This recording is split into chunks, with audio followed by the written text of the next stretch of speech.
Ora, boa tarde a todos. Estamos de volta para mais uma conversa. Mas antes de começar, só um alerta. Se querem ver um familiar ou um amigo a contar a sua história de vida, enviem um e-mail para podcastfamiliaamigos@gmail.com.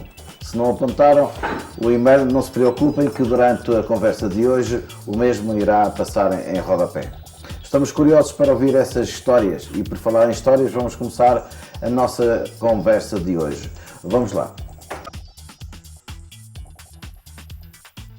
Falamos ali na política, o Paulo Carreiro como política. Como é que entraste nesse meio? Foi alguém que te influenciou, alguma coisa que te leste, ou foi aquelas, como a maior parte, é na escola que a gente vamos para as associações e entraste como? Talvez mesmo a questão do movimento associativo estudantil terá sido o caminho que me levou a procurar outras soluções, ou seja, sair das associações académicas, não é? das associações de estudantes ainda, e tentar encontrar em termos de ideais, onde me encaixava. E tentar perceber que os diversos partidos tentavam passar de mensagem e identifiquei-me com um, procurei ingressar na altura na Juventude Socialista desse partido, onde tive bastantes anos e fui mantendo sempre uma ligação muito grande ao partido. Houve um momento da minha vida em que me afastei por questões de princípios. Porque não concordavas com alguma coisa ou foi mesmo, tenho que fazer uma pausa? Não teve a ver com o partido, curiosamente, nada, rigorosamente nada, teve a ver mesmo com as funções que comecei a desempenhar, ou seja, eu passei a ser dirigente de uma associação de ambiental e juvenil e por uma questão de isenção afastei-me do partido, ou seja, na altura deixei de ser militante do Partido Socialista, neste caso, que era o partido com quem eu me identificava, ou seja, acho que a minha missão naquele momento era outra e não queria que fosse rotulado como sendo do Partido Socialista e estar a fazer aquilo para angariar pessoas para o Partido Socialista. Ou seja, achei que devia separar as águas e que o melhor era deixar de ser militante do Partido Socialista e, durante o tempo que tive naquela associação, ter um trabalho, vestir a camisola daquela associação e não partidária. E não partidária, ou seja, não haver nós na sociedade temos pessoas que gostam muito de apontar o dedo e então, para não haver sequer esse melindre ou beliscar de alguma forma o trabalho que estava a fazer, decidi afastar-me do partido. Tranquilo. Depois, quando deixei de ser dirigente, voltei para o partido e pronto. E voltei e continuei a participar como até agora. Olha, e o teu objetivo na política é ir até onde? Presidente da República? Não, mas... Quer dizer, na política nunca se deve dizer não. Não. Hoje diz-se uma coisa, amanhã já se diz outra. Não, mas sei lá, ser deputado, já pensaste nisso em algum momento da tua carreira política ou já está afastado essa... Não, em termos de ser deputado, nas últimas legislativas fui na lista, ia num lugar modesto, ia em sétimo, acho eu, ou seja, em lugar não elegível, normalmente não elegível, não é? Sim. Ou seja, de alguma forma, esse objetivo de ir numa lista à Assembleia da República está cumprido. Não é? Ou seja, acho que os objetivos vão surgindo ao longo do nosso desempenho partidário, as coisas vão surgindo com alguma naturalidade, mas o meu objetivo sempre foi, de alguma forma, participar, contribuir, um bocadinho como falámos logo no início, ou seja, dar o meu contributo. Se o meu contributo ajudar as pessoas, para mim é bom. É bom. Ou seja, nunca pus objetivos de ser dirigente, de ser isto, nunca pus. Fui fazendo o meu trabalho, sempre que me foi pedido a minha colaboração eu ajudei e as coisas foram surgindo com alguma naturalidade. Para quem não sabe, como é que é elaborada essas listas? Ora bem, as listas... É por hierarquia dentro do partido ou é... Como é que se faz isso? As listas são difíceis de fazer, são momentos muito difíceis e às vezes momentos de ruptura dentro dos partidos. E não é só no Partido Socialista, é em todos. Em todos. Ou seja, com exceção de algumas situações em que fazem primárias, ou seja, quem se propõe a ser candidato vai a votos e os militantes desse partido, do partido em questão, votam e os mais votados são os candidatos.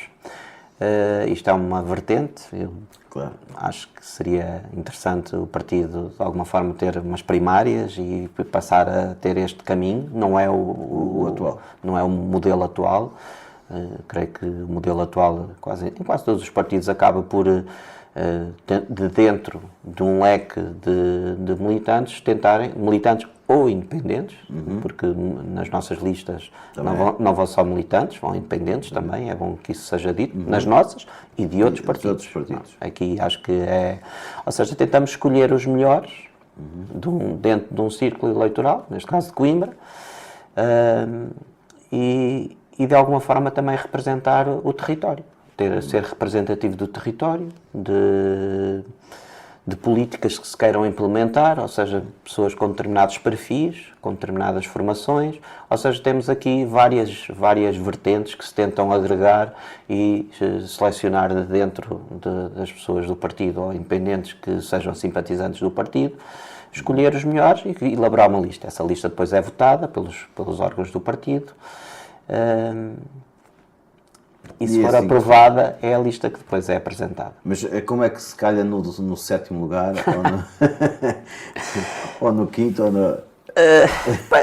isso já é estatutos, não é? Isso depende muito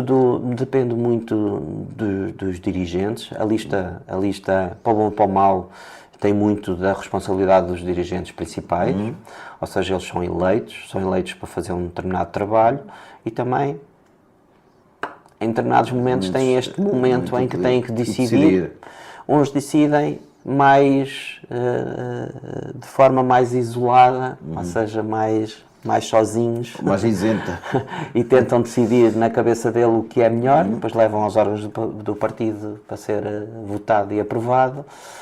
Outros tentam fazer com o apoio de outras pessoas, isso depois depende também de cada dirigente, ou seja, receber contributos das conselhias, porque isto é distrital, não é? Ou seja, receber os contributos dos nomes que são indicados pelas conselhias, e pronto, tentar depois fazer ali uma porção que seja quase milagrosa e que saia a melhor lista. Cada um faria de certeza absoluta uma lista diferente. Claro. Cada um tem o seu ideal. Exato. E não bate difícil, certo. e é um momento muito difícil. Olha, algum momento te arrependeste de entrar na política? Não. Já tive momentos menos bons, mas não, acho que nunca me arrependi. Sempre tive momentos em que perdi, em que ganhei. Felizmente ganhei mais vezes do que perdi. Outras perdi por convicção, sabia que, neste caso, com presidenciais à porta, eu fui apoiante do António José Seguro, nas primárias. O partido uma vez fez primárias e em que a disputa foi entre o António Costa e o António José Seguro. Por princípio, apoiei o António José Seguro, que foi dirigente, foi meu secretário-geral na JS, e por amizade e porque acreditava nele.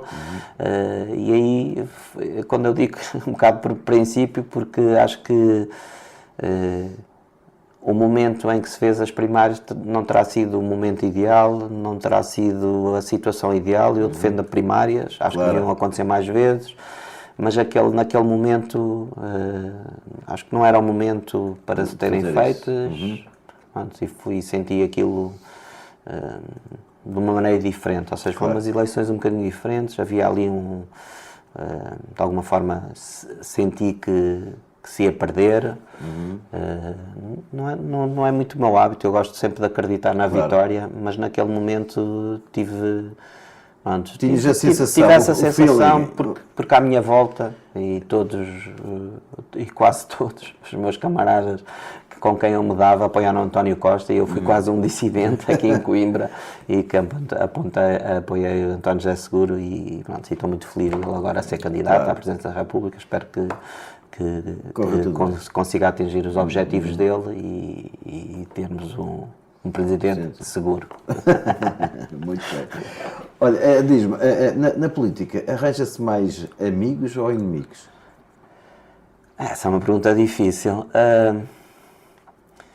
Eu não gosto de ver as pessoas como inimigos. Não é meu hábito considerá-los inimigos. Normalmente são adversários.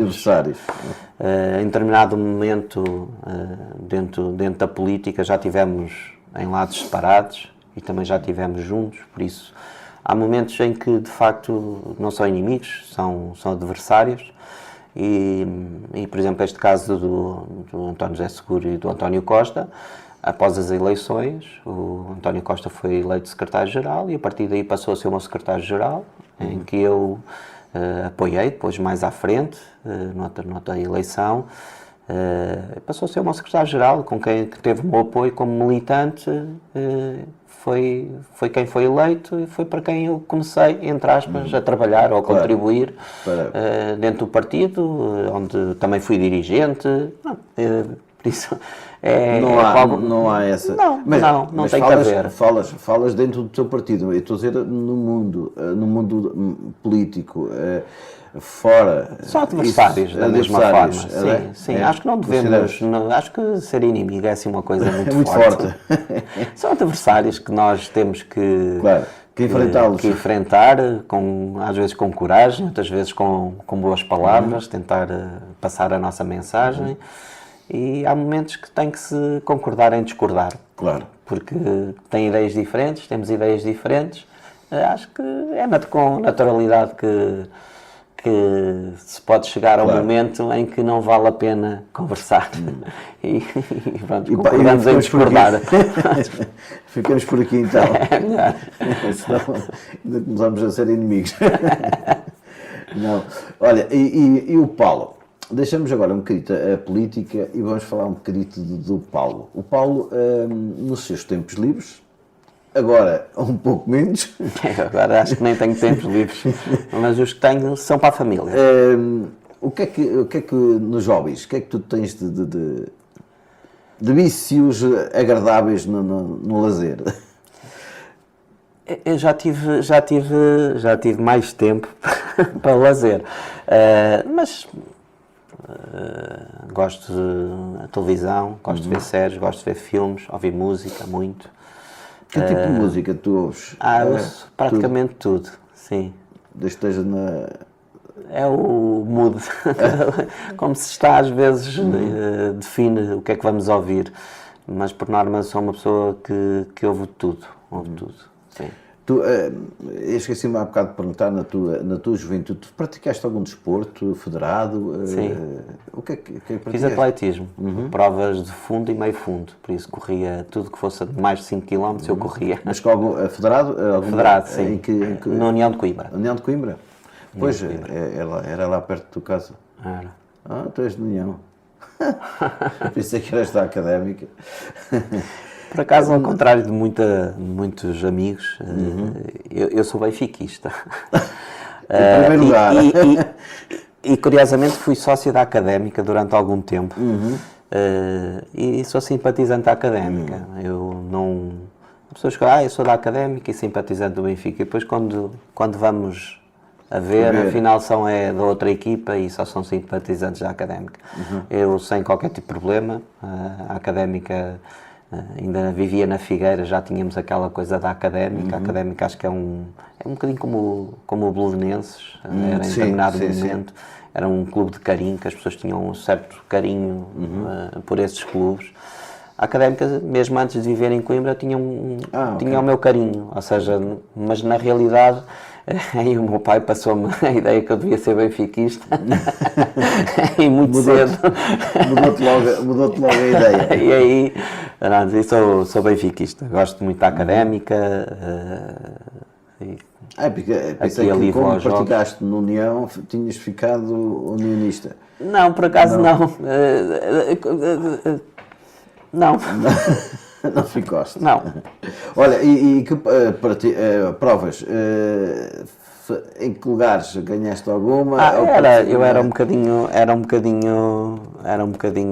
um atleta mediano.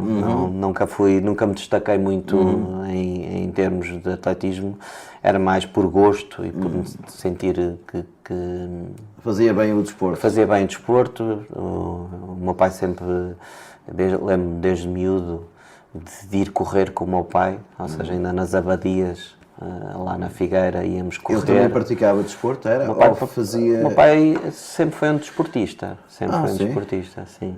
Foi guarda-redes do União do Académico Viseu, depois sempre esteve ligado à parte do desporto, atletismo, depois aqui em Coimbra cicloturismo, já mais tarde. Sim, que Acho isso agora já não existe. ainda fez parte aqui dos órgãos do cicloturismo de Coimbra, era assim uma coisa com quem também participei, também ia andar de bicicleta, sempre uma ligação ao desporto, mas por sentir que era um... Para fazer desporto Para se mesmo, fazer, para sim, fazer sim. desporto. É como eu também fiz o cicloturismo, atenção, muito. A minha prova foi Viseu-Coimbra. Sem preparação nenhuma, lá vi eu de bicicleta para baixo. E como um jovem da Figueira da Foz, não praticaste surf? Não. Sério?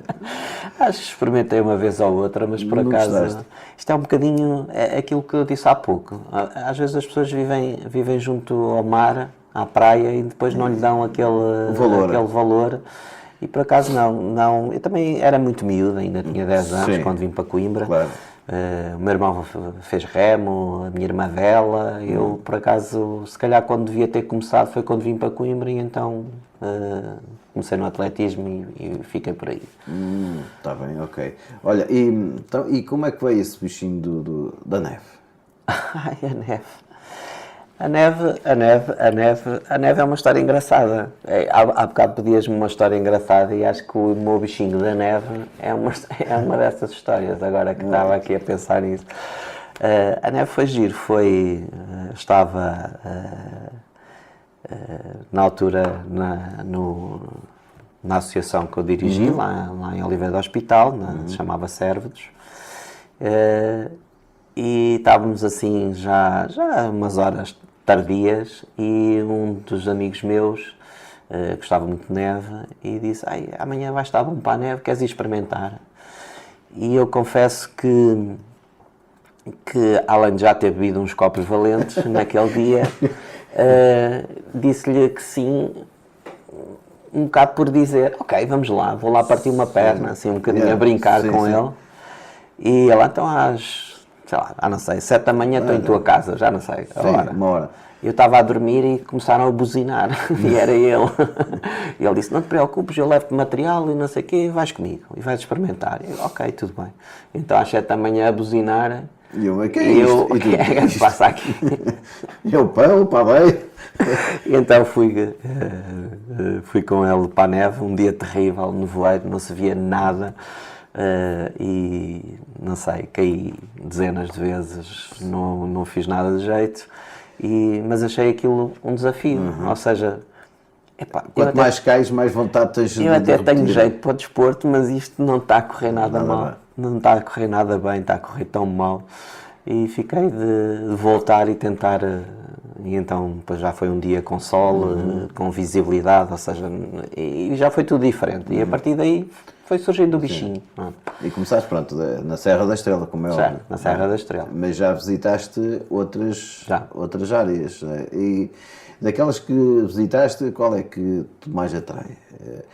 Tu já fazes a negra ou... É? Já deste tudo. Tu és pró. Não sou pró, sou Pois é, sei andar. aquela, Pronto. sabes andar. Sim. Porque eu passei em Andorra este verão, sem neve, como é óbvio, não é? E vi as pistas. Eu disse, com neve deve ser diferente para eles se mandarem para aí abaixo, porque aquilo é pique. É pique. Aquilo mesmo é pique. Como é que... Fogo. Tens de ter prática, como tudo na No vida, não início, é? as pistas têm cores conforme o nível de dificuldade. E acho que nós devemos ir Aos poucos. sendo sensatos. Ou seja, de alguma forma, começando com algum cuidado, devagar. E depois existe ali um momento que o mesmo amigo que meteu o vício também me disse, que foi quando nós achamos que já sabemos andar. E houve uma altura que eu cheguei ao fim da pista e ele disse-me: a próxima vez começas a vir de capacete. Porque eu no início não usava capacete. Pois. Ou seja, a partir de um determinado momento já começamos a esticar-nos um bocadinho, Pois. por assim dizer. Então a partir de usar capacete sempre. Porque Uma de boa facto ideia. as quedas depois já começam a ser a uma velocidade diferente. E depois chegamos a um ponto que, se for preciso, vamos uma semana de férias e não caímos nenhuma vez, ou caímos por uma coisa engraçada que aconteceu, ou seja, pronto, é como tudo, é como andar de bicicleta, não é? Claro. Quando começamos devagar, a pôr o pé no chão, Sim. e depois vamos andando e a seguir já descemos um downhill, fazemos assim umas coisas. É igual. É tal e qual, não é? Olha, e qual foi aquela mais que tu desceste? Aquela maior, aquela mais, sei lá, mais assustadora? Quer dizer, assustadora. São todas. Não, Para aquilo que eu vi, que aquilo é assustador. eu quando comecei a andar, eu dizia que ao cimo da pista há um momento que Reflexão e de que reza, olhamos e de reza. e pronto, e vamos logo se vê o que é que acontece. Bebe-se um Porto. E vai-se e logo se vê. Mas se calhar da mais conhecida, porque também faz parte do Campeonato do Mundo, em Andorra, por teres dito que Andorra, há a pista Avete, que é a pista que se vê quando passamos na estrada ali na zona de Soldeu, faz parte do Campeonato do Mundo feminino. Essa pista é interessante, é das pistas interessantes de descer, embora sendo larga, mas é bastante. E depois acabei já, se calhar agora há uns anos fui para Patinhas e Valdizerre, também existe lá a pista também usada no Campeonato do Mundo, também é desafiante. Em todas as distâncias existe assim uma pista um bocadinho mais complicada. Mais complicado. Pronto, mais desafiante. Não é complicado, mais desafiante.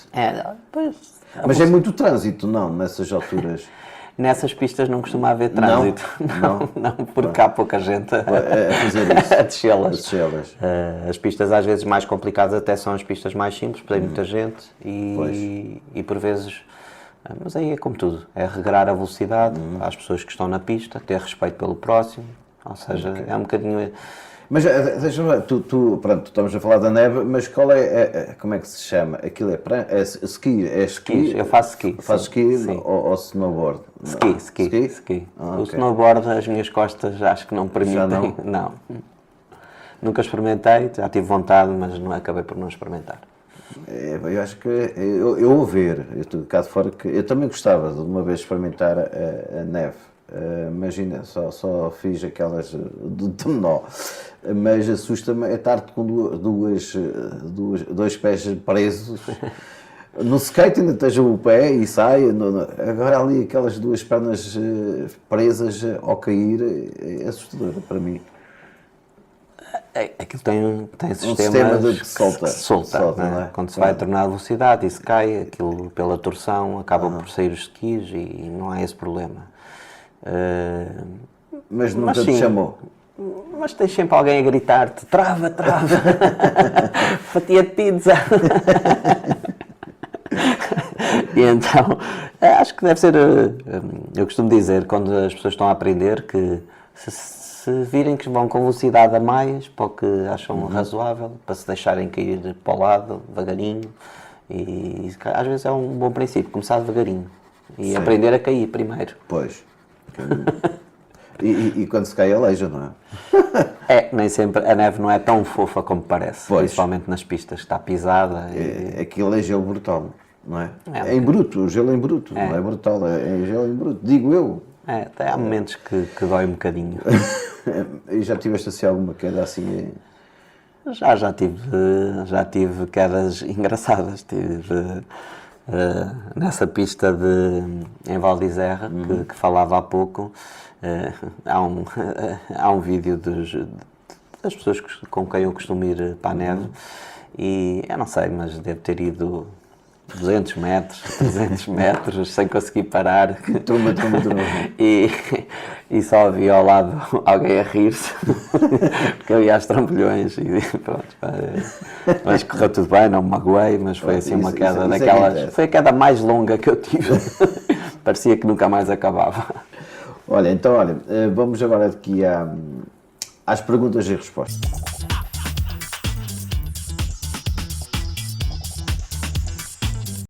Olha, bem-vindos então ao Perguntas e Respostas, o momento em que descobrimos os pequenos detalhes que fazem cada convidado único. Primeiro, CCDRC ou CMC?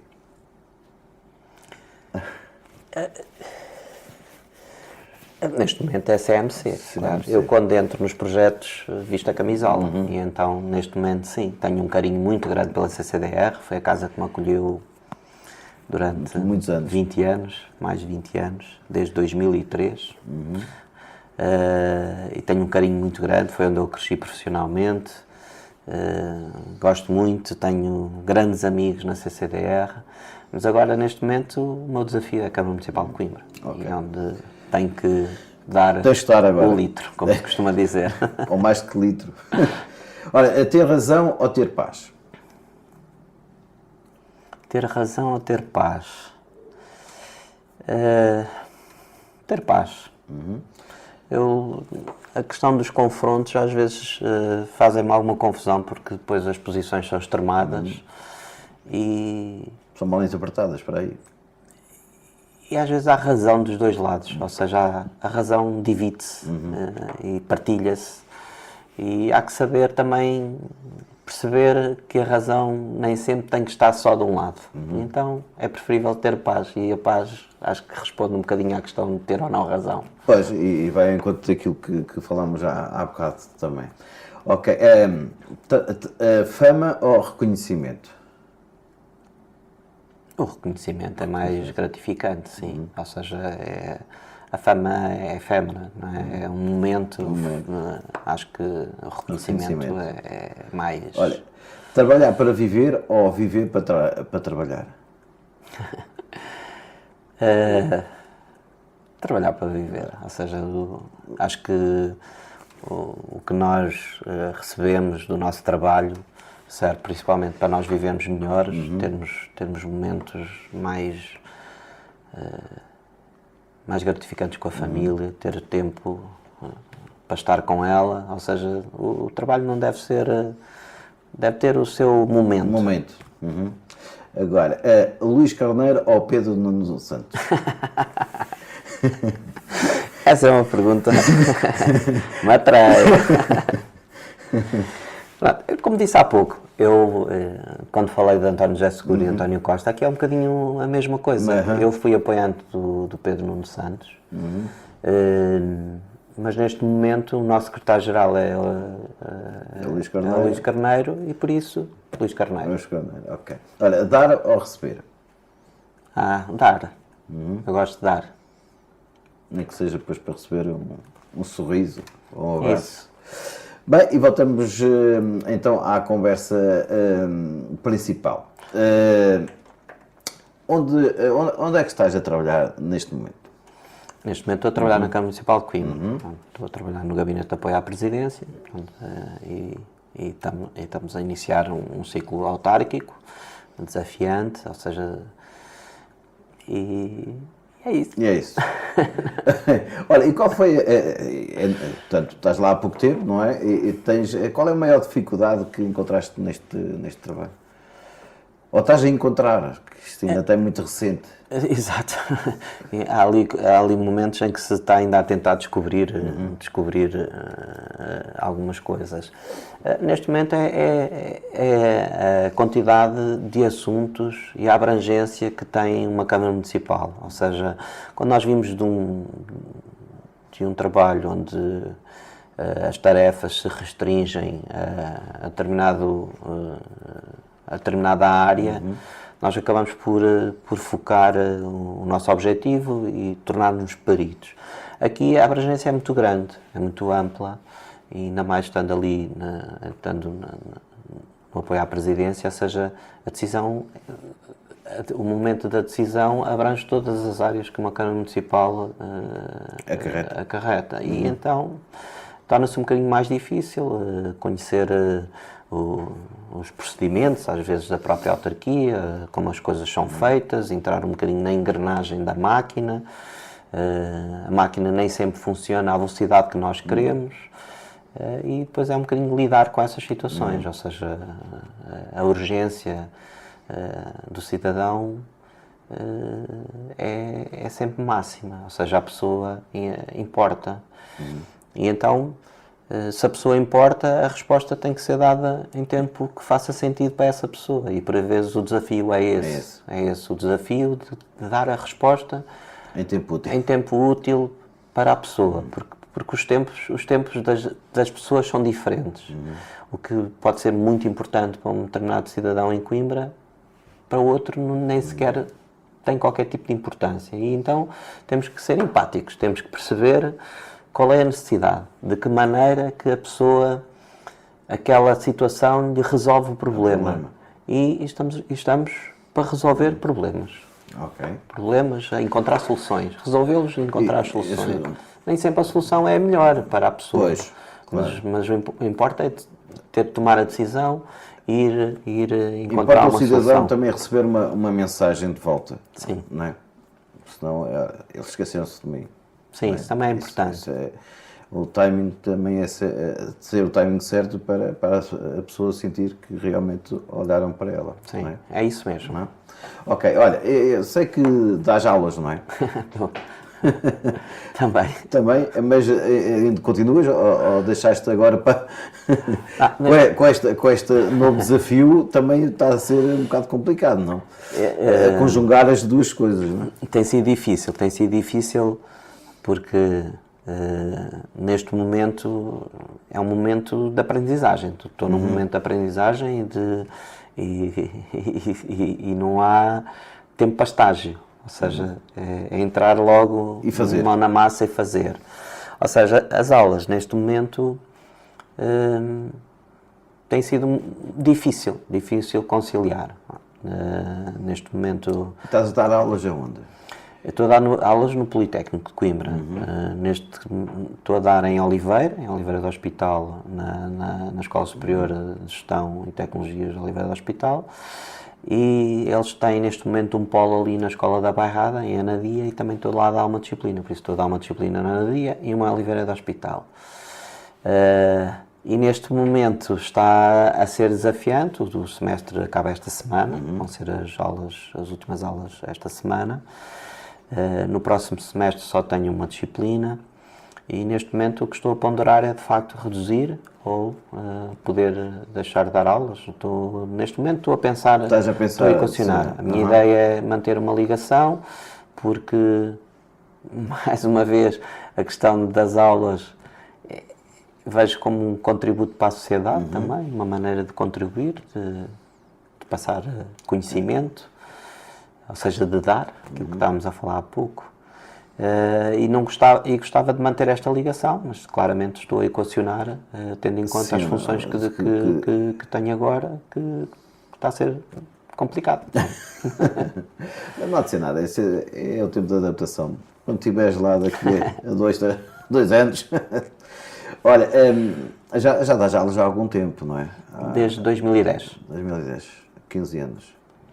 Estás já 26, portanto estás a 16 já. Quando começaste a dar aulas e vendo hoje os miúdos, sentes a diferença dos miúdos mais adultos, tu dás uma classe etária, portanto aí 18, 19, não é? Notas essa diferença de maturidade nos alunos de agora para os do antigo? Noto, por acaso noto, até porque Quando comecei a dar aulas, foi no ISEC, no Instituto Superior de Engenharia de Coimbra, não foi em Oliveira, foi aqui em Coimbra mesmo, e na altura comecei a dar nos cursos de especialização tecnológica, nos CETs, que tinham uma versão um bocadinho diferente, um objetivo diferente em termos de alunos, ou seja, a faixa etária era desde miúdos até pessoas mais velhas que queriam obter outra especialização na área de uma determinada área. E esse mix dava ali as turmas com interessantes, ou seja, alguma maturidade das pessoas mais velhas com os dos miúdos, aquilo equilibrava e via-se que estava ali E cresciam ambos juntos. Sim, e que era diferente. Em termos dos miúdos, eu noto que cada vez mais são menos maduros, por isso são mais imaturos. Um bocadinho de tudo, mas também alguns muito pouco preparados para o ensino superior. Ainda vêm com um conceito muito de secundário, à espera que o modelo seja igual. São outros desafios, tem outro desafio, por vezes torna-se mais desafiante. Sinto que muitos chegam sem saber bem o que querem, ou seja, estão ali, mas não sabem bem se é aquilo que eles querem, ou seja, não vêm. Antes os miúdos vinham mais a saber o que queriam. Eu quero acabar isto, quero fazer isto. Agora não, então, e depois? Não sei. Depois se vê. Temos que cá estar. É um bocado. Não é? É um bocado. Olha, e és confrontado com situações de chat GPTs, não? Hoje em dia. É assim, eu digo aos meus alunos com naturalidade. Eu já vi aqui filmes de norte-americanos, os professores a ralharem, parem com isso, deixem. É que eles não aprendem. É assim, digo eu. Se na minha área das tecnologias, ou seja, na área da informática, eu acho que o ChatGPT ou qualquer ferramenta de inteligência artificial é uma ferramenta. Eu costumo dizer aos meus alunos que é um bocado como no meu tempo apareceu o Google, o motor de busca. Primeiro tinhas que procurar em francês e em inglês, ele não traduzia. Hoje pomos em português e ele vai buscar as línguas todas e traduz, ou seja, já não existe essa necessidade, as coisas evoluíram. E acho que a inteligência artificial é essa evolução, representa essa evolução. Agora, que são ferramentas poderosas e tem que se saber utilizar. E essa utilização é uma mais-valia. Ou seja, é a mesma coisa quando nós dizemos a roda já foi inventada. Se a roda está inventada, não vamos inventar novamente a roda. Se temos uma ferramenta que nos dá as respostas, ou pelo menos nos dá o contributo que nós queremos, por que não utilizar? Agora, é o que eu lhes digo também. Uma coisa é eles estarem em ambiente profissional, outras coisas em ambiente académico. Uma coisa é eles estarem a fazerem uma frequência e estarem a copiar por ChatGPT, outra coisa é eles estarem a usar a ferramenta para estudar. São momentos diferentes, ou seja, há um momento em que eles não podem recorrer à ferramenta e há outros momentos que devem recorrer à ferramenta. E não vejo qualquer problema nisso. Eu até em termos, já não me lembro quando é que foi, mas foi numa aula que estava-se a falar do ChatGPT, eu ia dar aula e tinha a apresentação preparada para dar aula aqueles conteúdos e fizemos ali uma coisa rápida onde pedimos e fizemos a apresentação ali em pouquíssimo tempo, com os conteúdos que eu ia dar. Portanto, acho que depois as entradas que se dá ao ChatGPT ou ao outro é importante e depois, mais do que tudo, validar se o que ele nos responde de facto está correto, porque nem sempre está correto. E esse é o risco. Esse é o risco. Mas também corre o risco de eles fazerem as coisas e o copy-paste e não aprenderem, ou não? Ao fazerem, ao lerem, fazes uma pergunta, eles vão ao ChatGPT, metem, fazem copy-paste e às vezes nem leem. Tanto ler, às vezes até vão um brasileiro, não é? O texto é português do Brasil. Mas eles também não aprendem. Depois, um dia mais tarde, na aplicação... É assim, os momentos de aprendizagem no ensino superior têm que ser testados em determinado momento.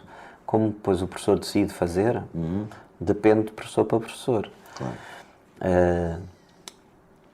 Mas em algum momento eles não estão a usar o ChatGPT. Ou seja, o que antes, por exemplo, se podia valorizar de alguma forma, que eram os relatórios, né? Os miúdos faziam os relatórios dos trabalhos e punham lá o que é que fizeram, como fizeram, etc.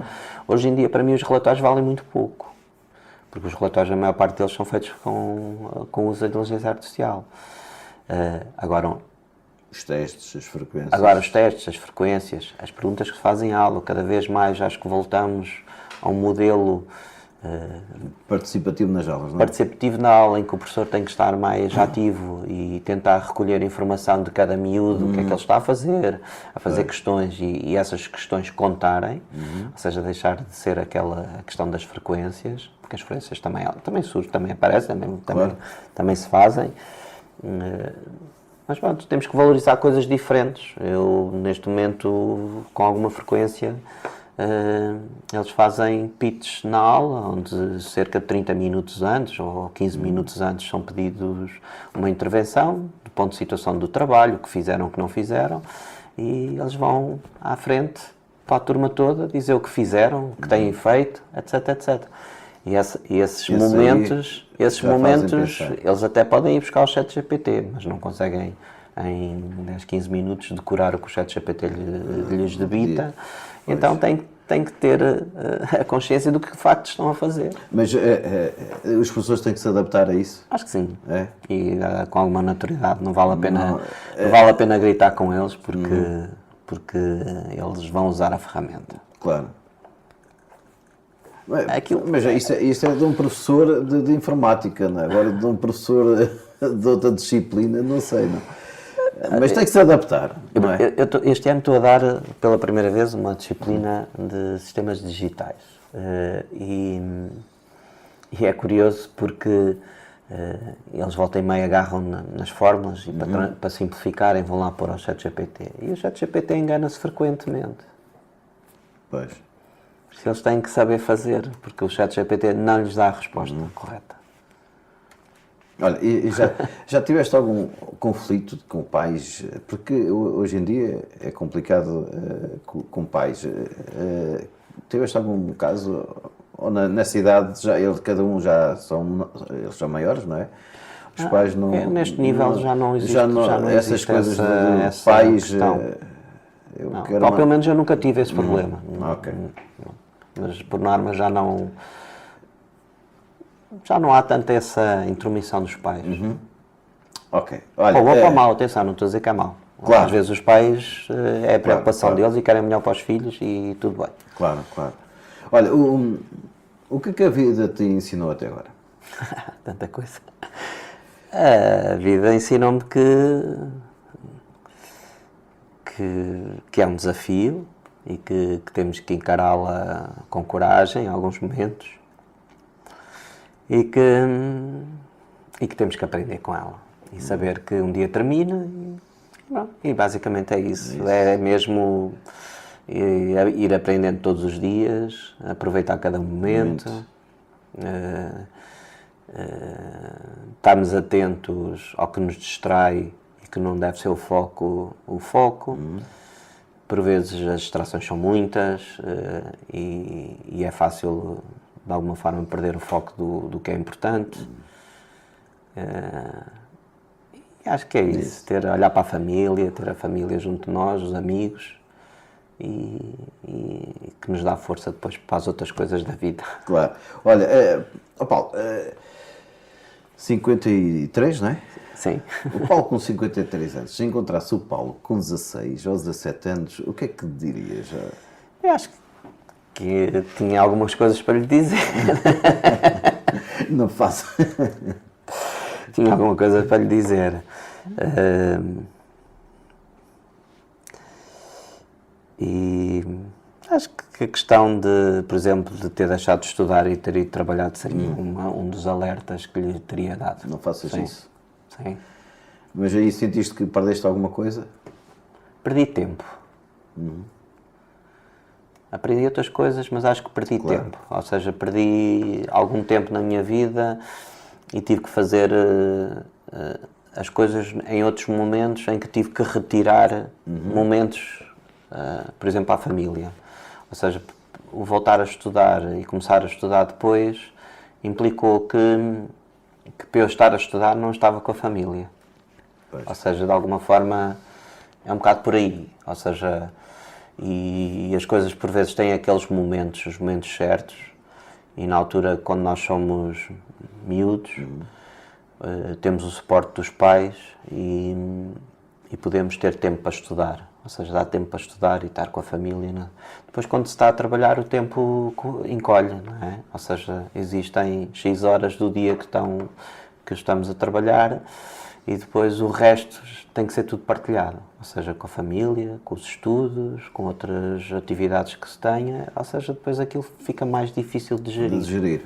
E sentiste essa... Senti. Isso. Olha, e os sonhos para o futuro? Sonhos para o futuro. Eu sou uma pessoa pragmática, não sou uma pessoa de sonhar alto ou de pensar muito no futuro.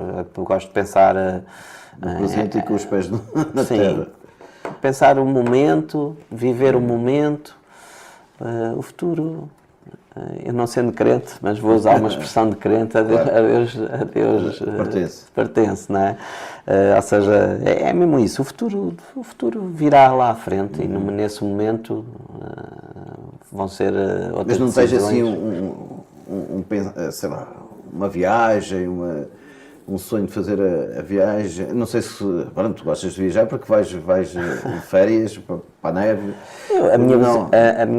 A minha viagem de sonho era ali, talvez o Delta do Okavango, em África, ou seja, seria a viagem de sonho. Mas também já perdeste? já não penso muito nisso.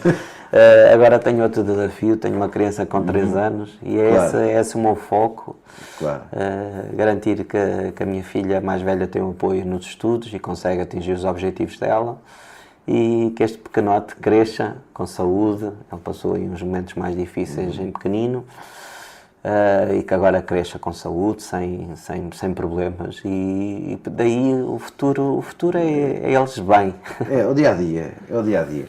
Olha, poder perguntar-te, sentes realizado? Sinto. Cá sinto. Sinto que já fiz muita coisa. Ainda tenho algum tempo a fazer outras coisas. Neste momento estou focado neste novo desafio. Mas sinto-me realizado, sim. Acho que não há assim nada que eu pense, podia fazer ainda mais isto. Até porque nem tenho muito tempo agora. Estás assustado com este Mas neste momento o foco é isto. Não tenho assim. Não penso em nada em especial neste momento. Estamos para terminar. A questão é: queres fazer alguma pergunta? Tens alguma pergunta na manga? Alguma pergunta? Tenho. Posso perguntar.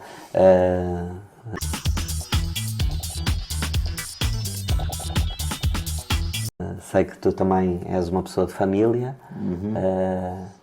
e gostava de saber como é que tem sido o teu desafio de ter aqui família, com que entrevistas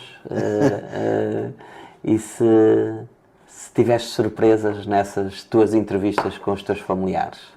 É assim, tive muitas surpresas porque é aquilo que eu costumo dizer, é que a gente conhece as pessoas no dia a dia, que a gente conversamos sobre os momentos atuais, do futebol, da televisão, mas primos. Olha, eu falei com primos, já não falava há 40 anos, já não via há 40 anos. Então, está a ser enriquecedor porque eu não sabia que ele tinha nascido em Lisboa. Eu sabia que estava aqui em Coimbra, mas nasceu em Lisboa. A vida deles... Pronto, estou aqui a arranjar uma história linda de pessoas que vai ao encontro da vida deles que eu desconhecia completamente. Portanto, e gosto. Estou a gostar a fazer isto. Não, para também as pessoas também sinto algumas pessoas que têm orgulho em contar a história de vida deles. E isso também faz bem. Partilha. E há uns tempos, eu tive uma pessoa que já tinha uma certa idade também, que isto eu comecei por as pessoas mais velhas, tanto que 70, 80, depois 80, 70, 60, pronto, vim por aí atrás.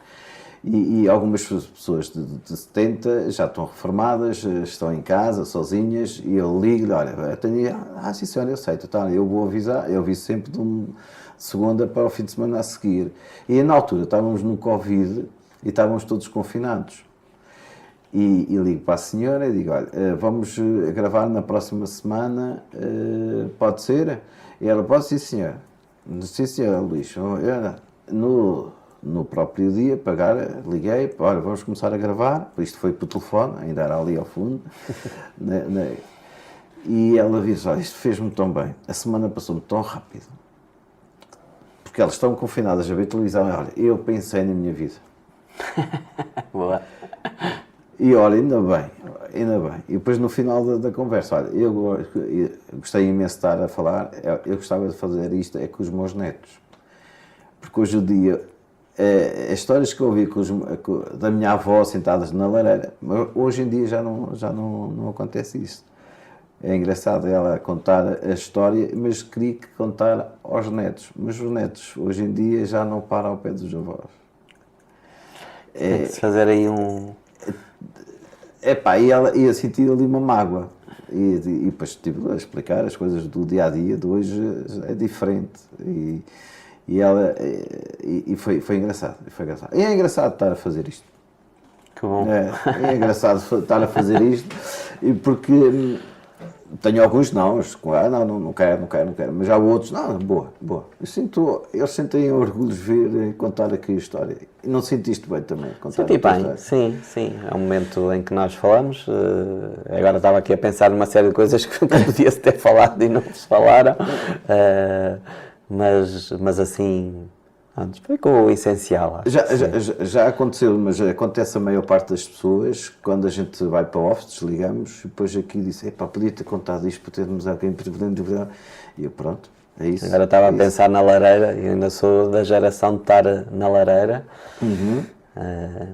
lá em Oliveira do Hospital, Herdade da Beira, mais em concreto, e a casa ainda tinha aquelas lareiras antigas, que o fumo saía pela... Chaminé sem grande. Chaminé sequer, ia para o forro e saía pelas telhas. Aquelas sim. lareiras de cozinha antiga, onde tinha o fumeiro. Sim. E era muito engraçado. E sentávamos lá nos mochos à volta da lareira. Era uma coisa que hoje já não se vê, já não existe. É nostálgico. Isto aqui a gente Isso é que eu digo, a minha geração de facto apanhou ainda aquela parte mesmo do Portugal rural, esta versão desenvolvida portuguesa, na sua medida, não é? Claro, podia ser claro melhor. Que sim. Olha, e para terminar, se pudesses deixar aqui uma mensagem a quem está a ver, algum conselho, o que é que dirias aqui? O primeiro é subscreverem o canal. O Luís agradece e precisa. Sim. Obrigado. Ter as suas subscrições e os seus seguidores. Esse seria o primeiro conselho a dar às pessoas. E depois é enviar um e-mail e, se quiserem participar, enviar um e-mail ao Luís a participar.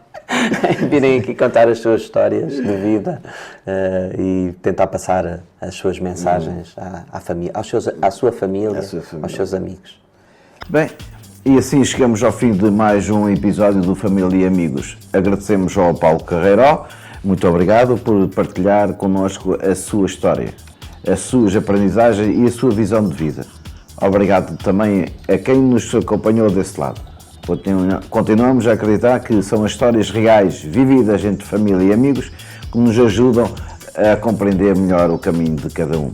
Espero que tenham gostado e não se esqueçam de comentar e deixar o vosso like. E até ao próximo episódio. Até lá, sejam felizes.